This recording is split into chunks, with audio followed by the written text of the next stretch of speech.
Assalamualaikum warahmatullahi wabarakatuh. Halo guys, berjumpa lagi bersama Abu Sami Tutor. Alhamdulillah, pada kesempatan malam hari ini kita masih berjumpa lagi dalam channel Abu Sami Tutor. Alhamdulillahirabbil alamin, wassalatu wassalamu ala asrafil anbiya wal mursalin wa ala alihi wa sahbihi ajma'in. Alhamdulillah, di kesempatan malam hari ini saya masih bisa memberikan konten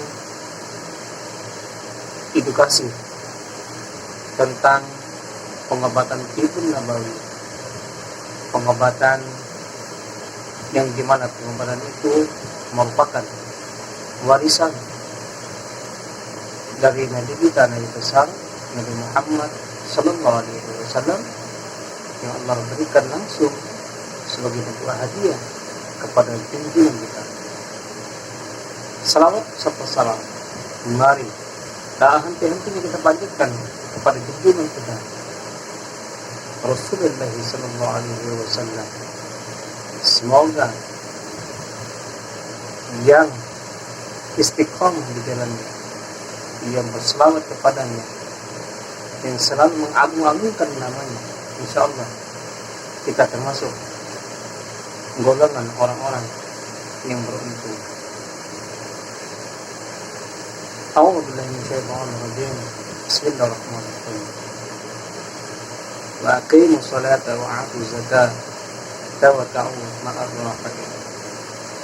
Marilah saudara-saudara yang Allah Subhanahu wa taala, kita senantiasa meningkatkan kualitas amal ibadah kita kepada Allah Subhanahu wa taala, karena akhir-akhir ini banyak fenomena yang terjadi di antara kehidupan kita. Saudara-saudaraku, sahabat Abu Sami Tutor, di kesempatan malam hari ini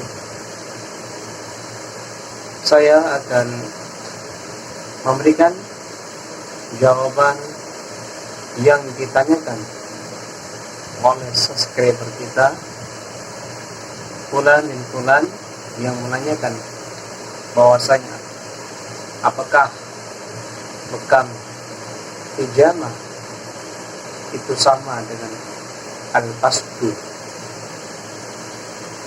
Nah, sobat Abu Sami Tutor yang dirahmati Allah Subhanahu wa taala,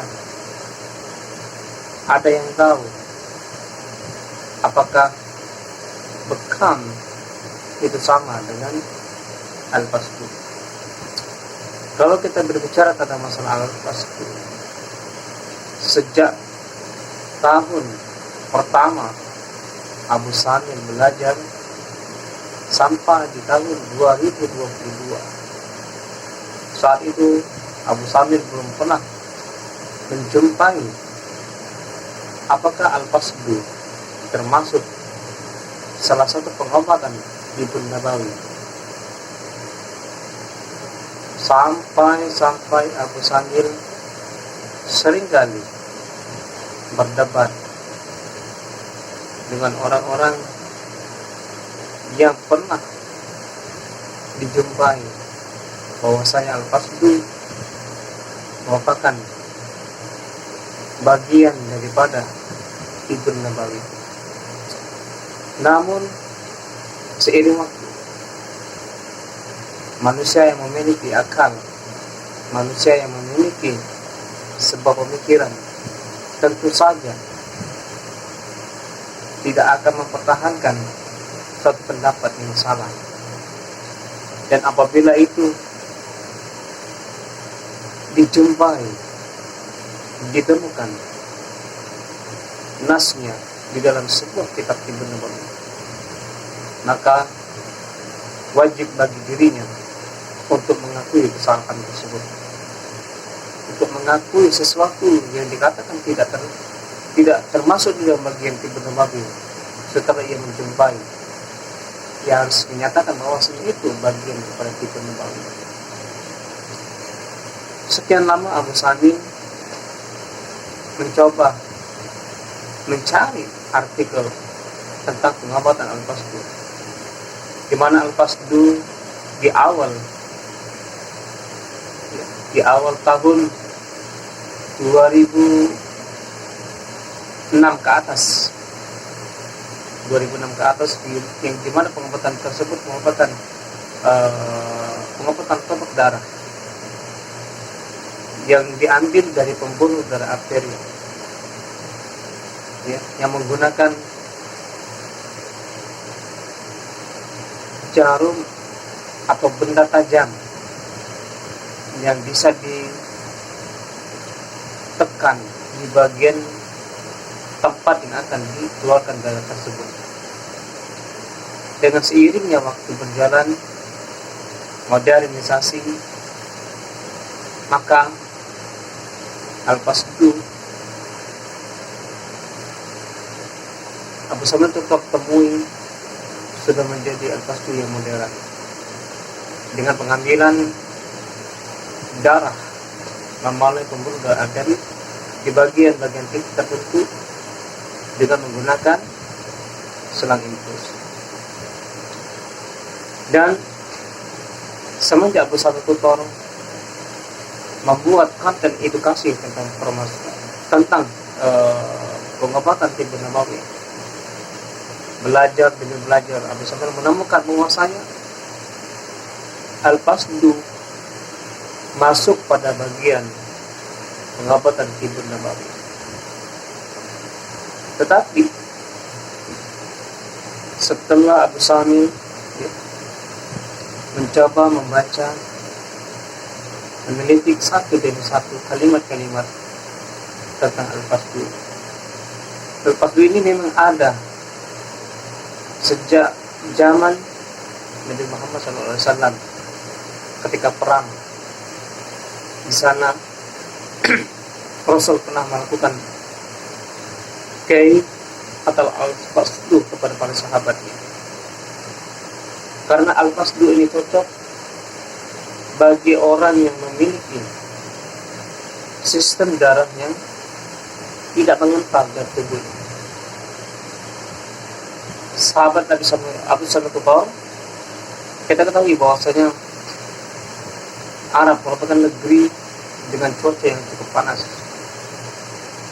Mereka mempunyai sirkulasi darah yang begitu lancar dan tidak masalah dilakukan Al-Fasdu. Tetapi Al-Fasdu yang dilakukan di zamannya Rasul itu termasuk pembedahan dengan istilah cuci darah. Berbeda dengan Al-Fasdu yang kita temui saat ini. Nah, Al-Fasdu yang dilakukan pada zaman kenabian itu belum ada satupun yang menemukan caranya bagaimana. Sampai saat, mohon maaf kepada teman-teman yang berprofesi sebagai Al-Fasdu, boleh kita cek dan recek kembali apakah Al-Fasdu yang kita lakukan dengan yang dilakukan oleh Rasulullah di zamannya itu sama dengan apa yang kita lakukan. Karena Rasulullah Nabi Muhammad SAW tidak merekomendasikan tentang masalah Al-Fasdu ini. Rasul lebih memilih pengobatan dengan cara al-hijamah dan mengkonsumsi madu. Jadi buat teman-teman yang melakukan praktisi Al-Fasdu, coba kita sama-sama cek kembali nasnya secara detail, apakah memang betul cara penanganan Al-Fasdu sama seperti Al-Fasdu yang ditangani oleh Rasulullah di saat perang atau pada masanya Nabi Muhammad SAW. Sekali lagi, saya bukan seorang ustaz, tapi di sini menyampaikan sedikit saja apa yang kami ketahui tentang masalah pengobatan Tibbun Nabawi. Bukan master, bukan suhu. Abu Samir adalah orang yang sangat sedikit ilmu, boleh dikatakan kaleng-kaleng bekas yang bertebaran di jalan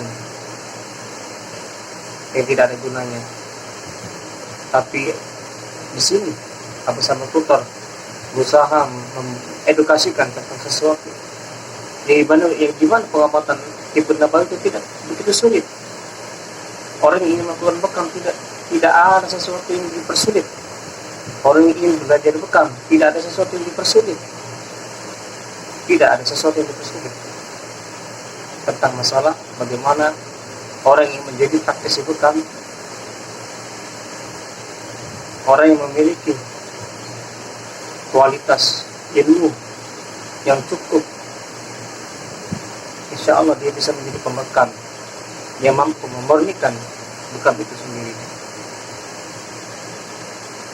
Sahabat Abu Samir Tutor, pertanyaan yang berkaitan dengan apakah bekam sama dengan al-qasdu, tentu tidak sama.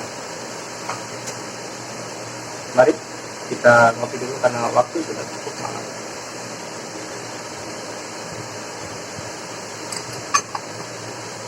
Jadi jawabannya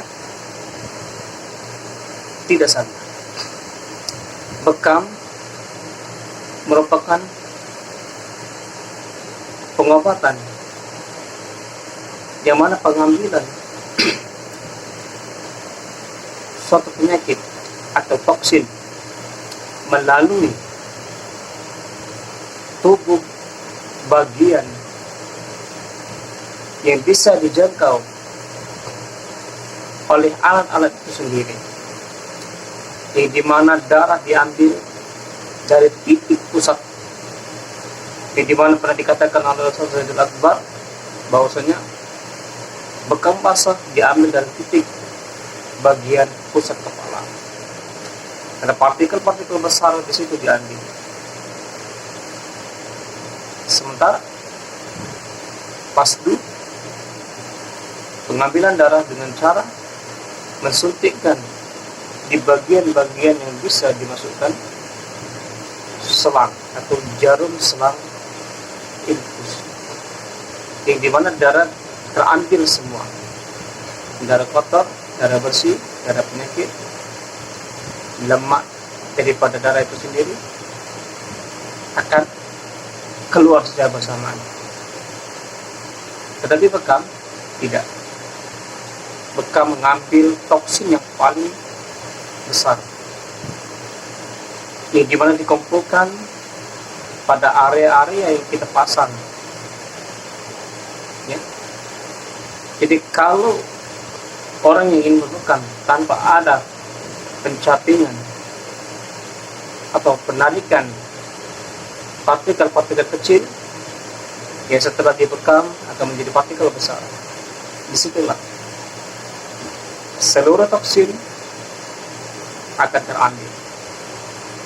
Tetapi jangan mengharapkan sesuatu kesembuhan dari bekam itu sendiri, karena semua ada prosesnya, semua ada waktunya, semua butuh proses. Tidaklah satu penyakit ketika dibekam itu langsung sembuh, tentu ada jalannya. Buat teman-teman yang masih bingung tentang masalah pengobatan Tibbun Nabawi yang berkaitan dengan bekam, insya Allah bila teman-teman selalu mengikuti, menyimak setiap apa yang Abu Samir Tutor berikan di setiap video-videonya, mudah-mudahan bisa memberikan manfaat bagi saya pribadi dan kepada teman-teman semua. Nah, itu saja sahabat Abu Samir Tutor yang bisa berikan pada kesempatan malam hari ini. Apakah bekam itu sama dengan al-qasdu? Tentu jawabannya tidak. Dia sama-sama pengobatan Tibbun Nabawi, tetapi dia tidak sama dengan bekam bagaimana cara pengerjaannya.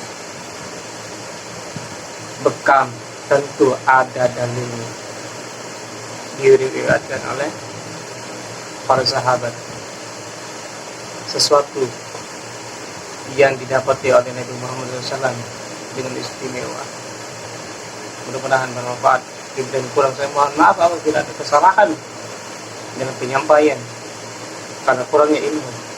Abu Sami Tutor mengakui bahwasanya tidak ada satu kebenaran kecuali kebenaran itu datang dari Allah Subhanahu wa taala. Sekian dari Abu Sami Tutor. Akhiri.